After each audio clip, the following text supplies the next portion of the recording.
Okay. Now today's lecture we are going to discuss about uniform circular motion.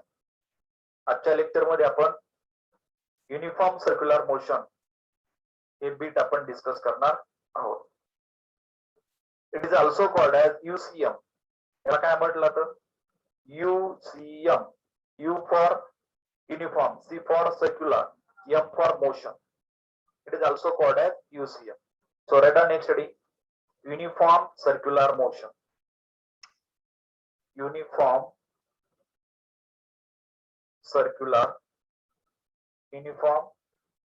circular motion. Bracket मध्ये घ्या UCM. Uniform, U for uniform, C for circular, M for motion. Uniform circular motion. हा उद्या आपण exam घेऊ. Okay. आपल्या regular टाइमला आपण classification of plants यावर एक्झाम घेऊ. त्याबद्दलच्या सूचना मी तुम्हाला आज ग्रुपवर टाकतो. So what is uniform circular motion? When a body moves in a circular path with uniform speed then it motion is called uniform circular motion. म्हणजे एखादी बॉडी एका सर्कल भोवती एका कॉन्स्टंट स्पीडने मूव्ह होत आहे. कॉन्स्टंट स्पीड, ज्या स्पीडनं running करायला चालू केली अगदी शेवटपर्यंत. when an object moves with constant speed, that is called uniform circular motion. The name itself indicates that, हे नावच सांगतं बेटा युनिफॉर्म म्हणजे सारखी. लक्षात धरा, युनिफॉर्म म्हणजे कोण असतं? सारखी. सारख्या स्पीडनं पळायला पाहिजे ऑब्जेक्ट. एका सारख्या स्पीडनं पळत असेल then that motion is called uniform circular motion. म्हणजे सर्कल मध्ये फिरायला पाहिजे आणि दुसरी गोष्ट त्यांची स्पीड कॉन्स्टंट असायला पाहिजे. आपण सकाळी ज्यावेळेस रनिंगला जातो आवाज खूप कमी येतोय. आता आवाज येतोय का? आता येतोय आवाज? हा, ऑब्जेक्टिव्ह घेऊया आपण. ऑब्जेक्टिव्ह टेस्ट आहे, त्याची सूचना मी टाकतो तुम्हाला. आता लक्षात करा बाळा, आपण सकाळी रनिंगला जातो, आपण अशा राऊंड मध्ये पळतो. ठीक आहे, जवळपास असं. हा पहिला राऊंड आपण मारतो. पहिला राऊंड कसा मारतो? एकदम स्पीड न मारतो. पहिला राऊंड एकदम फास्ट. चला, पळतोय आपण, पळतोय. पहिला राऊंड एकदम फास्ट मारतो. पण ज्यावेळेस पहिला राऊंड मारतो त्यावेळेस आपल्याला दम लागतो. So we decreases our speed आणि नंतर आपली स्पीड डिक्रीज होते. Then such a motion is not called uniform motion. What is uniform motion? Motion an object when an object move along the circumference of circle with a constant speed, with a uniform speed. Uniform चा अर्थ सारख्या स्पीडने त्या ऑब्जेक्टनं circle भोवती फिरायला पाहिजे continuously. Then such a motion is called uniform circular motion. अशा मोशनला काय म्हटलं जातं बेटा? युनिफॉर्म सर्क्युलर मोशन असं म्हटलं जातं. So write down definition. When an object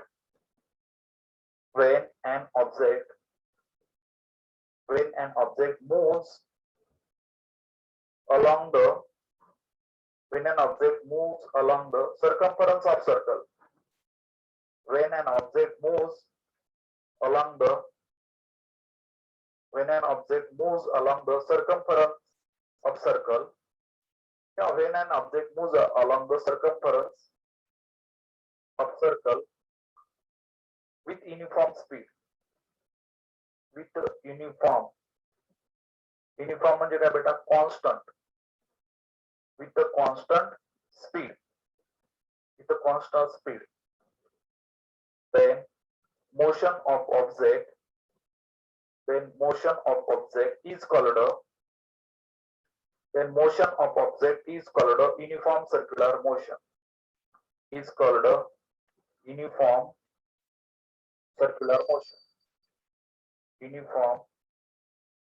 circular motion. Then motion of object is called a uniform circular motion. या मोशनला काय म्हटलं तर बेटा? Uniform circular motion. एका कॉन्स्टंट स्पीडने मूव्ह व्हायला पाहिजे. हा, एक्झामच्या बाबतीतल्या सगळ्या सूचना मी तुम्हाला या ठिकाणी टाकून देतो ग्रुपवर. ओके. आता लक्षात करा बघा, suppose this is a circular motion. Now see here, हा एक सर्कल आहे आणि या सर्कल भोवती एखादा ऑब्जेक्ट सर्क्युलर मोशन परफॉर्म करत आहे. Suppose this will be the शंकरपाळ्या. हा शंकरपाळ्या आहे आणि शंकरपाळ्या अशा पद्धतीनं या ठिकाणी कॉन्स्टंट स्पीडने पळत आहे. Then the motion performed by that shankarpali is a uniform circular motion. आता uniform circular motion speed constant आहे, but still here the velocity of object is changing because due to the change in direction. Direction change झाल्यामुळं या ठिकाणी velocity change होते. Velocity change झाली की कोण तयार होतं? Acceleration. Are you getting my point? Here is the change in velocity due to change in direction which causes the production of acceleration. आणि इथं acceleration तयार होतं. म्हणजे कसं? आता इकडे बघा, याचं तोंड कुठे आहे? शंकरपाळ्याचं सध्या वरच्या दिशेला. शंकरपाळ्या इथं आला, पळत पळत पळत पळत या ठिकाणी शंकरपाळ्या इथं आला. शंकरपाळ्याचं तोंड कुठं असणार? या डायरेक्शन. शंकरपाळ्या पळत पळत पळत इथं आला, ठीक आहे ना. शंकरपाळ्याचं डायरेक्शन कुठं असणार? इकडल्या डायरेक्शनला. शंकरपाळ्या इथं आला, ओके, डायरेक्शन कुठं असणार याचं? इथं असणार. सो द शंकरपाळ्या changing in direction continuously and due to change in direction there is a change in velocity. कारण velocity कशावर डिपेंड असते बेटा? velocity कशावर डिपेंड असते? लक्षात धरा, velocityला दोन गोष्टी असतात. एक असते स्पीड, दुसरं म्हणजे असतं डायरेक्शन. ठीक आहे ना. स्पीड अँड डायरेक्शन या दोन गोष्टी असतात. स्पीड पण असते आणि डायरेक्शन पण असते. आता इथं speed is constant, object moving with constant speed. Speed constant आहे, स्पीड मध्ये काही बदल नाही, but there is a continuous change in direction. लक्षात धरा, मी ऑलरेडी तुम्हाला सांगितलं होतं बघा, तुमच्याकडे दोन विषय आहेत, मॅथ आणि सायन्स. कुठला पण एखादा विषय फेल होऊ द्या, ऑटोमॅटिक तुम्ही फेल झाला. दोन्ही फेल व्हायची गरज नाही. इथं स्पीड इज कॉन्स्टंट, इथं स्पीड पास झालं पण डायरेक्शन फेल झालं, कारण डायरेक्शन चेंज झालं. आणि due to change in direction there is a change in velocity. आणि इथं काय झालं बेटा? व्हेलॉसिटी चेंज झाली, चेंज इन व्हेलॉसिटी. आणि लक्षात धरा, व्हेलॉसिटी मध्ये चेंज झाला की कोण तयार होत असतं? या ठिकाणी एक्सेलरेशन. कोण तयार झालं? Acceleration. So my intention behind to this explanation that uniform circular motion is an accelerated motion. Uniform circular motion is an accelerated motion, which means that the acceleration is produced in this motion. या motion मध्ये acceleration तयार होतं. कशामुळे acceleration तयार झालं कळलं का बेटा? Due to change in direction. Speed तर कॉन्स्टंट आहे, ते म्हणणार सर स्पीड बदलली नाही, मग acceleration कसं तयार झालं? Speed constant, is it correct?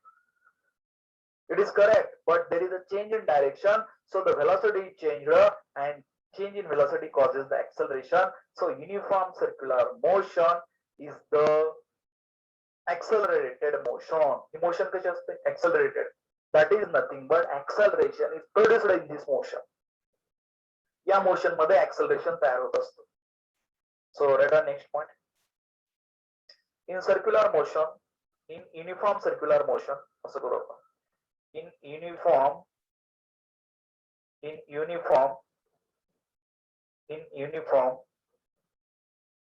circular motion, in uniform circular motion, object in uniform circular motion, object continuously changing its direction. Object continuously changing its direction. Continuously changing its direction. Continuously changing its direction, which leads to change in velocity. Change in velocity. आणि त्यामुळे काय होतं बेटा? Change in velocity, which causes the production of acceleration.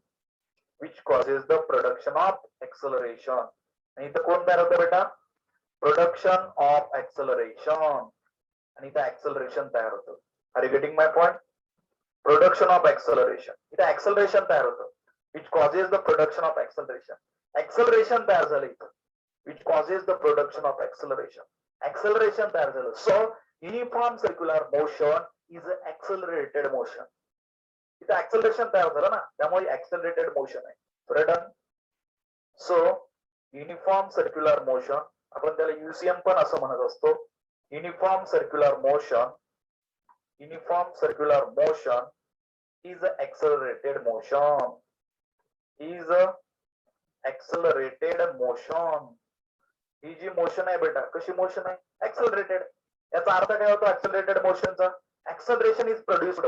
Acceleration is producing. Acceleration इथं produce होत असतं. याचा अर्थ हा असतो. ज्यांचं पाठीमागायला लिहायचं राहिले त्यांनी फास्ट स्क्रीनशॉट घ्या. Fast take the screenshot. Screenshot घ्या फास्ट. हा, आता पुढे बघा. आता ही जी मोशन आहे एक्सेलरेटेड मोशन आहे because direction is continuously change. My next point is that what is the direction of an object which performing circular motion. Circular motion ज्यावेळेस ऑब्जेक्ट या ठिकाणी सर्क्युलर मोशन परफॉर्म करत असतो त्यावेळेस त्याची डायरेक्शन कुठं असते? कुठं असते सांगा? डायरेक्शन कुठं असते? सपोज आता मी ते काढतो, एक सर्क्युलर मोशन काढतो. इथे बघा आता, suppose this is circle and this is the circumference of circle and object is performing uniform circular motion like this direction. Suppose this is an object type. किंवा take a string and tie one end of string to a stone. एक दगड घ्या, त्या दगडाला या ठिकाणी दोरी बांधा. हा स्टोन आहे, ठीक आहे, आणि असं वेड इन अ सर्कल, सर्कल मध्ये फिरा. ओके, तुम्ही तुमच्या घरी पण करू शकता. एक दगड घेऊ शकता, दोरी घ्यायची, दोरीचं एक टोक दगडाला बांधायचं आणि असं फिरवायचं. फक्त काळजी घ्या, दगड सुटणार नाही. असं दगड सुटला कोणाच तरी थोबड पडू शकतो. लक्षात आहे तुम्हाला? त्यामुळे दगड कसा घ्यायचा? चांगला बांधायचा आणि wade in a circle. Then it perform circular motion. Then what is the direction of that stone? आता लक्षात धरा, इथं असताना याची डायरेक्शन कुठं असते? हे बघा, this is a direction of stone is like this. इथं असते, ठीक आहे. दगड इथं आला, स्टोन इथं आला. आता डायरेक्शन कुठं असणार सांगा? इकडल्या डायरेक्शनला. हे तुम्हाला कळतं, पण कसं कळतं? कसं कळतं? इकडल्या डायरेक्शनला याची डायरेक्शन असते. तुमचा स्टोन इथे आला, ठीक आहे, तुमचा स्टोन इथे आला. What will be the direction? इथं आल्यानंतर स्टोनची डायरेक्शन कुठं असते? इकडल्या डायरेक्शनला असते. स्टोन तुमचा इथे आला, डायरेक्शन कुठं असणार सांगा? खालच्या इथे आला, स्टोनची डायरेक्शन तुमची इकडे असणार. आणि तुम्ही त्याला करून पण बघू शकता. So what is the direction of object which performing the circular motion? The direction of object which performing the circular motion is a tangent to the circle and perpendicular to the radius. हे बघा, हे कोण आहे सांगा? Radius आहे आणि रेडियसला perpendicular असते 90 degree. This is the direction of object. Direction of velocity काय असतं बेटा? डायरेक्शन ऑफ व्हेलॉसिटी असते. Are you getting my point? मग तुम्ही कसं करू शकता? असं सर्कल मध्ये फिरवा एखाद्या ऑब्जेक्टला. एक लक्ष द्या, असं फिरवा. फिरत असताना वेगवेगळ्या पोझिशनला सोडून द्या. तुमचा ऑब्जेक्ट इथं आला, इथून सोडून दिला, ऑब्जेक्ट कुठे जाणार तुमचा? कुठे जाईल सांगा? सरळ वर. असं करत असताना दगड इथं सोडून दिला, ती दोरी सोडून द्यायची हातातून. असं करत असताना दगड इथं आला, सोडून द्या. कुठे जाईल तुमचा object? That will be thrown tangent to the circle. सर्कलला एकदम टँजंट जाणार आणि पुढे जाऊन आढळणार. म्हणजे कशावर डिपेंड असतं? कशावर डिपेंड असतं? Velocity of object which performing the circular motion is a tangent to the circle. जिथं तुमचा ऑब्जेक्ट आलेला आहे त्याला त्या पॉइंटला टँजंट असतं. इथं असताना वरच्या डायरेक्शनला, इथं असताना इकडल्या डायरेक्शनला. So the velocity is continuously changing and which causes the production of acceleration. So the uniform circular motion is accelerated motion. मग तुम्ही म्हणणार, सर तुम्ही काय सांगायला लागला? आम्हाला काहीच कळत नाही. बरोबर नाही? एकच लक्षात धरायचं बेटा, एक साधी गोष्ट आहे ना. तुम्ही दगड घ्या, दगड दोरीला बांधा, असं फिरवावर आणि वेगवेगळ्या पोझिशनला दगड हातातून सोडून द्या दोरी. असं करत असताना इथं आल्यावर सोडून द्या, दगड वर जाणार.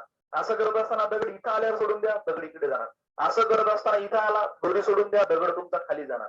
म्हणजे दगड एकदा इकडे गेला, दगड एकदा वर गेला, इथं आल्यानंतर इथं सोडून द्या, इथं सोडून दिल्यानंतर दगड तुमचा इकडे जाणार, इथं आल्यानंतर इथं सोडून द्या, दगड तुमचा खाली गेला. म्हणजे कसं असतं त्याची direction? Direction of velocity of object which performing the circular motion is a tangent to the circle. Is a tangent to the circle and perpendicular to the radius of circle. आणि radius ला perpendicular असते. ठीक आहे ना? So draw this diagram and write down here direction of velocity. Direction of velocity, direction of velocity continuously change आहे का नाही, एकदा इकडे आहे, एकदा इकडे आहे, एकदा खाली आहे, एकदा इकडे आहे. व्हेलॉसिटी कंटिन्यू चेंज होत असते direction.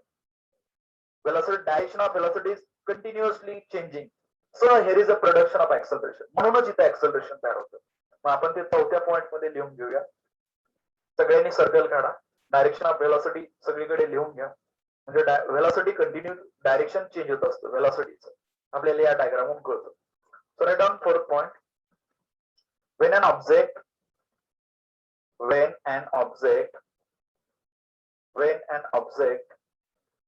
performing circular motion, when an object performing circular motion, when an object performing circular motion, then direction of velocity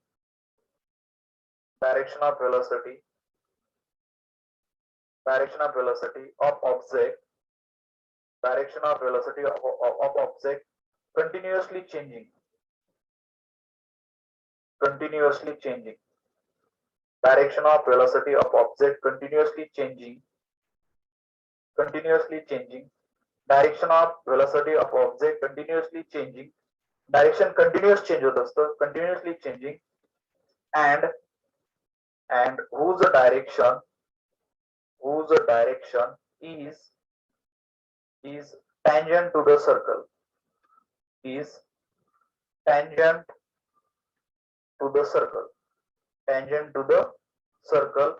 and perpendicular to radius, and perpendicular to radius. आणि radius ला कसं असतं, perpendicular असतं. Make it underline. Direction कुठं असतं, कसं आहे बेटा direction is tangent to the circle. Tangent म्हणजे काय असतं, टँजंटचा अर्थ काय असतो बेटा, टँजंट म्हणजे स्पर्श करणार. टँजंट म्हणजे कसं, स्पर्श करणार, स्पर्शिका मराठीत असं म्हटलं तर. Suppose this is a circle आणि एक लाईन आहे आणि ती या सर्कलला एका छोट्याशा पॉइंट मध्ये इंटरसेक्ट करते. हे बघा, this point intersect at this circle at a single point, एका पॉइंटला इंटरसेक्ट करते. So this is a tangent. अशी असते सर्क्युलर मोशन परफॉर्म करत असताना. ऑब्जेक्ट जर असा मूव्ह व्हायला, सपोज ऑब्जेक्ट इथं आला, डायरेक्शन कुठे असणार, tangent to the circle and perpendicular to the radius. रेडियसला कशी असते बेटा, परपेंडिक्युलर असते. इथून जर मी रेडियस काढली, ही बघा ही रेडियस असते, इथं कुठला अँगल झाला सांगा, 90 degree. Are you getting my point?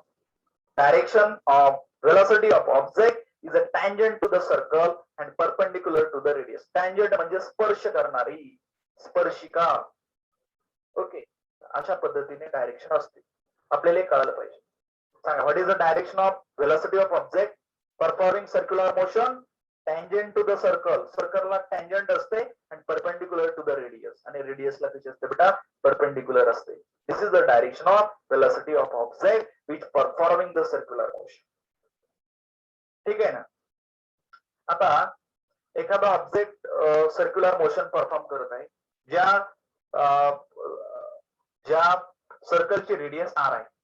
Okay, आणि ज्यावेळेस एक फेरी कंप्लीट करतो, ओरिजिनल पोझिशनला येतं, then what is the speed of that object? Speed of that object is nothing but circumference divided by time. आता इकडे बघा, सपोज हा सर्कल आहे, या सर्कल मध्ये एखादा ऑब्जेक्ट सर्क्युलर मोशन परफॉर्म करत आहे, त्याची रेडियस r आहे. हे बघा, एक फेरी कंप्लीट केली, इथून ऑब्जेक्ट आला तुमचा, इथपर्यंत आला आणि या ठिकाणी परत इथं आला पहिल्या जागेवर. ज्यावेळेस तो एक फेरी कंप्लीट करतो, तर what will be the speed? स्पीडचा फॉर्म्युला काय बेटा आपल्याकडे, speed is equal to distance divided by time. Distance divided by time. आता लक्षात धरा, ज्यावेळेस एखादा ऑब्जेक्ट एक सर्कलला फेरी कंप्लीट करतो, लक्षात धरा, इथून फेरी कंप्लीट केली, एक फेरी कंप्लीट करतो. So what will be the distance? Distance काय असतं सांगा, 2 पाय r. किती असतं, 2 पाय r. किती डिस्टन्स असतो, 2 पाय r. आणि एक फेरी मारण्याचा जो टाइम असतो तो t. कारण सर्कम्फरन्स ऑफ सर्कल किती असतो, what is circumference of circle, 2 pi r. Circumference of circle किती असतं 2 पाय r. त्यामुळे लिहा when an object complete one revolution. इथे लिहा when an object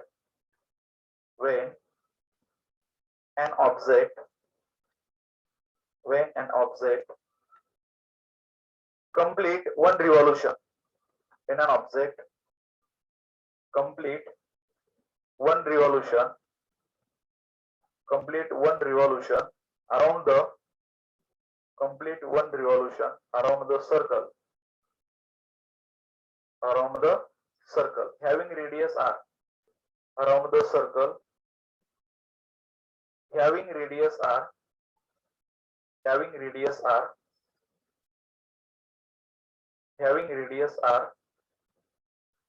when an object complete one revolution around the circle having radius r. Okay. And takes time and time घेतो and takes time t, then speed of object can be calculated.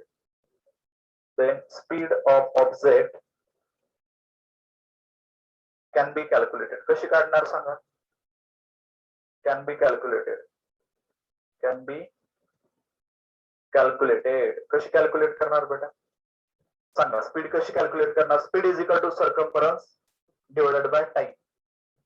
कशी calculate करणार? Speed is equal to circumference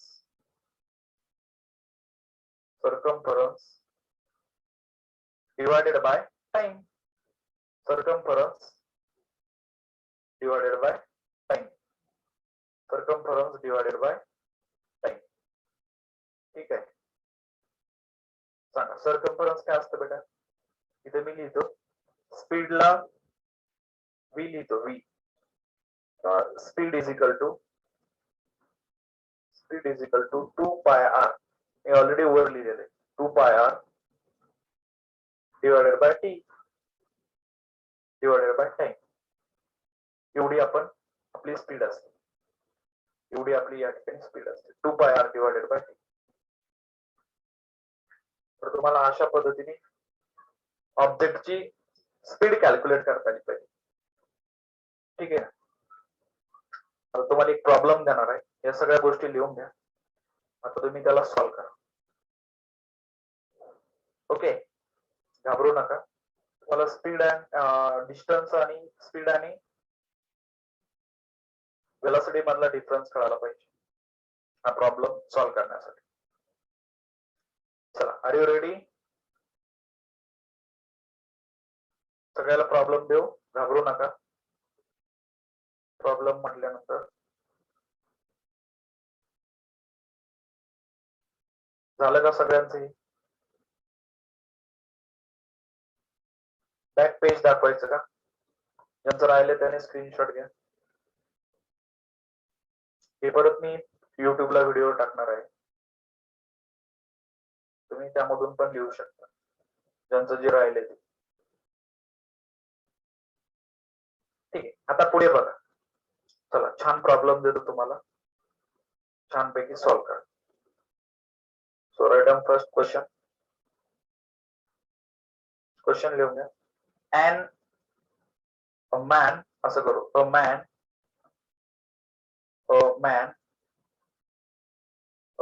running on a circular track.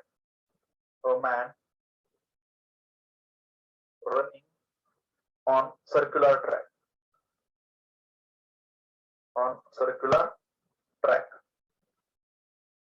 एका circular track वर एक माणूस running करत आहे. ठीक आहे. He runs a distance of 400 meter. He runs a distance of 400 meter. He runs a distance of 400 meter. He runs a distance of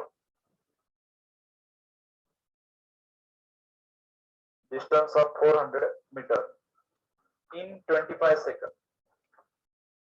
In 25 seconds. ठीक आहे ना. 25 सेकंदामध्ये 400 मीटर गेला. before returning to his original position. Before returning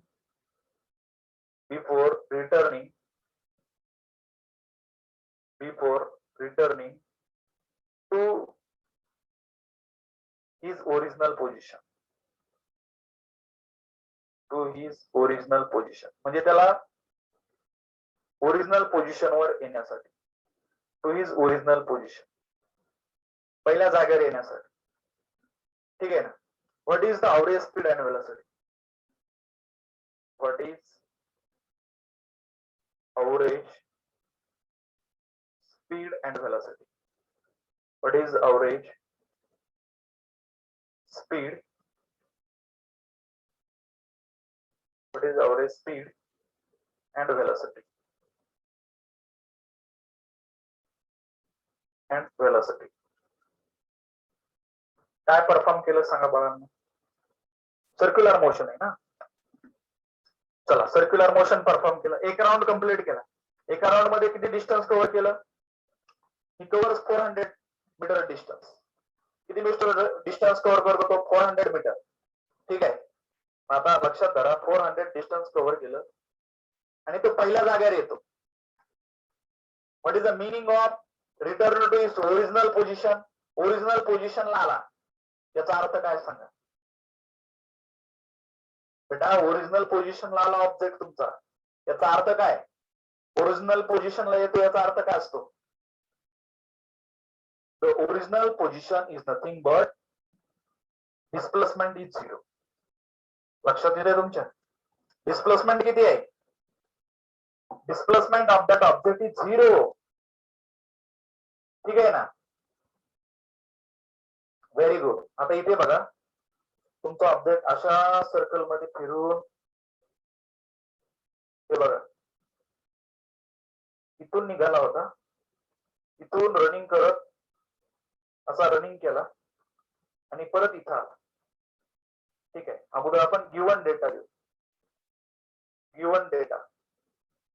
ठीक आहे. काय काय दिलंय आपल्याला? इथून फिरून एक राऊंड मारला. डिस्टन्स किती? Distance 400 metre. Distance is equal to 400 metre. Time किती? किती टाइम लागला? 25 सेकंड्स. आणि पहिल्या जागेवर आला. Return to its original position, then what will be the displacement? पहिल्या जागेवर आला म्हणजे डिस्प्लेसमेंट 0 मीटर झालं. आपल्याला विचारलंय अवरेज स्पीड आणि average velocity. Now tell me, what is the definition of average speed? Average speed is equal to distance divided by time. Distance divided by time. किती distance आहे सांगा? 400 डिवाइडेड बाय टाइम किती आहे? 25. चला calculation करा.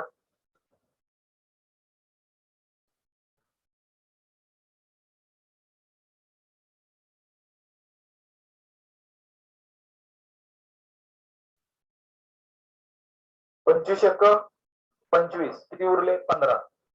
25 सक्क 150, म्हणजे किती आलं बेटा? 16 मीटर पर सेकंड. आलं का नाही? 16 metre per second. Very good. छान. What will be the average velocity? Velocity कोणाच्या रिलेटेड टर्म असते सांगा? Average velocity is equal to displacement divided by time. Displacement divided by time. सांगा डिस्प्लेसमेंट किती आहे? Displacement is 0 divided by time. Time is 25. So 0 by 25 nothing but 0 meter per second. So its velocity is 0 meter per second. किती आहे velocity? 0 meter per second. Very good. छान. जवळपास सगळ्यांचा answer आला. समजण्यासाठी लक्षात धरा, ज्यावेळेस एक राऊंड कंप्लीट करतो तो, ज्यावेळेस तो एक राऊंड कंप्लीट करतो त्यावेळेस डिस्टन्स जसा तेवढा राहतं, पण डिस्प्लेसमेंट 0 होतो. अवरेज स्पीडचा फॉर्म्युला लक्षात धरा. अवरेज स्पीड काय असतं? Distance divided by time. Average velocity total displacement divided by time. Distance divided by velocity कशाच्या रिलेटेड असते? velocity is related to displacement, whereas speed is related to distance. आणि distance आणि displacement मधला difference आपण लिहून दिलेला आहे. ठीक आहे. अशा पद्धतीचा हा प्रॉब्लेम होता. सगळ्यांचं लिहून झालं असेल. आता याच्यानंतर अजून एक प्रॉब्लेम, सोपा problem, three equation of motion वरला आहे, आपल्या बुक मध्ये दिलेला आहे. छान. चला क्वेश्चन लिहून घ्या.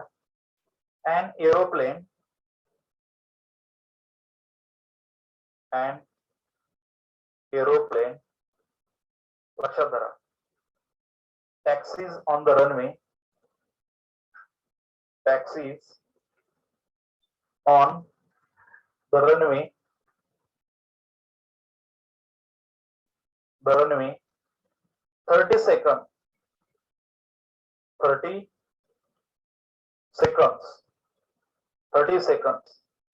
with an acceleration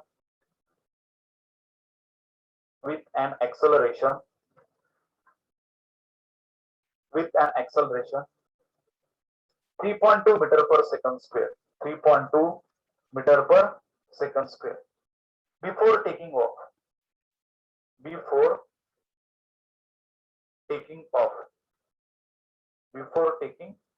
OWF, before taking off, how much distance would it have covered on the runway? How much distance would it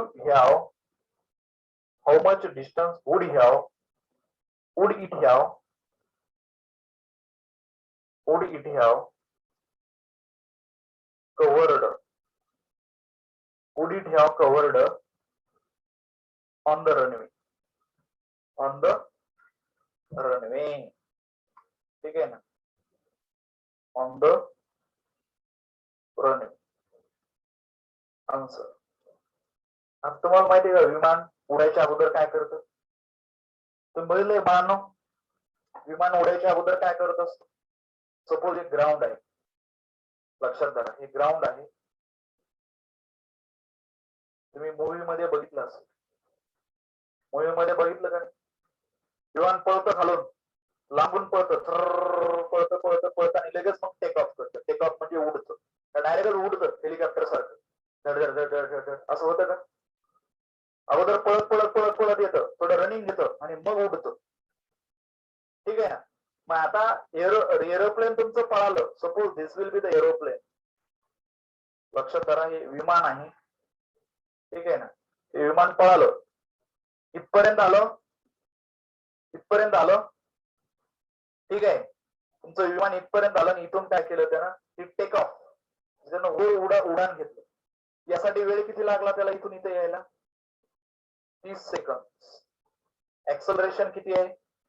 acceleration is 3.2 metre per second square. आता सुरुवातीला कसं असणार सांगा बरं एरोप्लेन? सुरुवातीला एका जागेवर असणार, म्हणजे याची इनिशियल वेळासाठी किती आहे? u is equal to 0 metre per second. हे तुम्हाला दिलेलं नसतं. इनिशियल वेळासाठी आपण समजून घ्यायची की बाबा विमान सुरुवातीला थांबलेलंच असणार ना. इनिशियल वेळासाठी मस्ट बी 0. इनिशियल वेळासाठी 0 असणार, मग पळणार, वेळासाठी येणार, त्याला वेळासाठी वाढणार. एका पर्टिक्युलर वेळासाठीला गेलं विमान वर निघून जाणार. किती वेळासाठी ते खाली पळालं? 30 सेकंदासाठी. तर तुम्हाला विचारलंय इथून इथपर्यंत जाण्यासाठी तुमच्या एरोप्लेननं किती डिस्टन्स कव्हर केलं? मग परत काय करायचं आता? असं आलं distance, time, initial velocity, final velocity, acceleration, 3 equation लिहून काढायचे. The equation of motion given by Newton, v is equal to u plus at. Second, s is equal to ut plus half at square. And third, v square is equal to u square plus 2as. काय काढायचं तुम्हाला? How much distance, म्हणजे yes काढायचं आहे. विमान पळत असताना direction बदलत पळतं का? यस म्हणजे डिस्प्लेसमेंट असतं, पण विमान असं काय डायरेक्शन बदलत पळतं का? एका लाईन न पळतं. त्यावेळेस डिस्टन्स आणि डिस्प्लेसमेंट इक्वल असतं. म्हणजे तुम्हाला यस ची किंमत कॅल्क्युलेट करायची आहे. पहिल्या याच्यात तर यस नाही, त्यामुळे आपण ही इक्वेशन तर वापरू शकत नाही. इथं यस आहे, इनिशियल वेलोसिटी दिली, फायनल वेलोसिटी दिली का तुम्हाला? नाही, त्यामुळे हे पण वापरू शकत नाही. इथं यस ची किंमत आपल्याला कॅल्क्युलेट करायची. बाकीच्या सगळ्या व्हॅल्यू दिल्यात का? यस, यू दिलं, टी पण दिलं, ए पण दिलं आणि टी पण दिलेलं आहे. म्हणजे आपण कोणतं इक्वेशन वापरायला पाहिजे? Second equation. So write down here according to second equation of motion. चला सगळ्या किमती ठेवून आन्सर काढा. According to second equation of motion. According to second equation of motion. According to second equation of motion. चला काय बेटा? S is equal to ut plus half at square. ठीक आहे ना? Yes. U किती आहे? 0. 0 multiplied by t किती आहे? 30. याला ब्रॅकेट करायचं प्लस हाफ. A किती आहे? 3.2. टी किती आहे? 30. 30 चा स्क्वेअर किती आला सांगा? ऑलरेडी 900 आला. आला का 900? Okay. S is equal to हे सगळं 0 झालं. 0 प्लस एक बे एक उरला 12 झाले, बेसकम 12. 1.16 1.6 मल्टिप्लाइड बाय 900. ठीक आहे ना? किती येतं सांगा? 1.6 हे 0 कटून गेलं. इंटू 900 ला आपण काय करू? एक पॉइंट इकडे शिफ्ट करू. 16 इकडलं 0 काढून टाकू आणि 90 घेऊ. ठीक आहे ना? किती येतं सांगा बरं? किती येतं? 16 गुणिले 90 किती येतं? 1440 मीटर. म्हणजे किती डिस्टन्स कव्हर केलं बेटा? किती डिस्टन्स कव्हर केलं? S is equal to 1640 metre. एवढं डिस्टन्स कव्हर केलं. छान. सॉरी 1440 1440 एवढं डिस्टन्स कव्हर केलं. अशा पद्धतीनं आपण त्या विमानानं किती डिस्टन्स कव्हर केलं ते आपण कॅल्क्युलेट केलं. अशा पद्धतीने आपल्याला प्रॉब्लेम सॉल्व्ह करायचे असतात. कळलं का बाळांनो?